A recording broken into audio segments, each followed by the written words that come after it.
O'zbek estradasining yorqin yulduzi primadonna Yulduz Usmonovaning turmush o'rtog'i Mansur Agaliyev u haqdagi haqiqatni ommaga ochiq-oydin aytib berdi. Assalomu alaykum hurmatli tomoshabin. Kanalimizga xush kelibsiz. Videoroliklarimiz ostida bir dona like tugmasini bosib qo'yishni yodingizdan chiqarmang. Primadonna Yulduz Usmonovaning umr yo'ldoshi Mansur Agaliyevning kutilmagan intervyusi ijtimoiy tarmoqlarni hayratda qoldirdi. O'zbekiston xalq artisti Yulduz Usmonovaning turmush o'rtog'i Mansur Daryo muxbiri Nargiza Murodovaga 18 yil avval o'zbek kinolarida suratga tushgani va xonanda bilan tanishganiga ham klip syomkasi sabab bo'lgani haqida so'zlab berdi. Kinoga qanday kirib qolganligimni bilmay qolganman, chunki bitta rol boshqasini ergashtirib kelaverar ekan. 2004-yili bir do'stim kinoga taklif tushayotganligi haqida aytib qoldi. O'shanda Murod Rajabov Ulfatlar filmini suratga olayotgan ekan.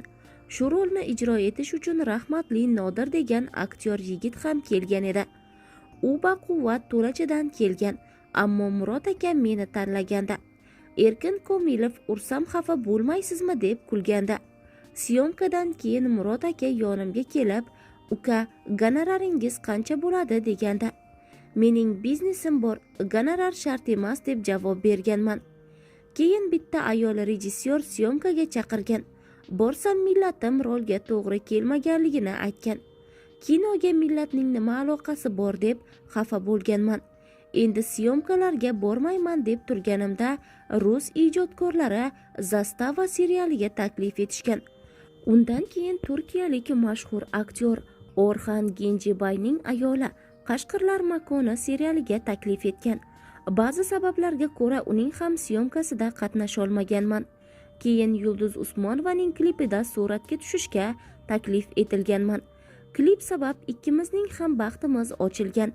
U paytlari Turkiyada rosa qiynalib yurgan paytlarimiz edi. Odam qiynalganda boshini har sohaga suqib ko'rar ekan. Menda ham shunday holat bo'lgan. Ammo Yulduz yo meni tanlang yoki kinoni deb shart qo'ygan. Shundan so'ng kinolarga taklif etishganda rad javobini berishni boshlaganman. Adashmasam 10 dan ortiq filmda suratga tushganman deydi Mansur Agaliyev.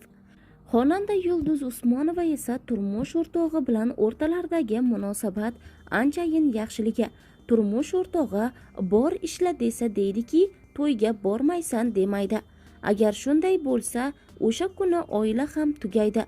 U mening ishimni bo'yniga olgani, muxlislarimni qabul qilgani uchun biz bir oilamiz. Mening oilam muxlislarim.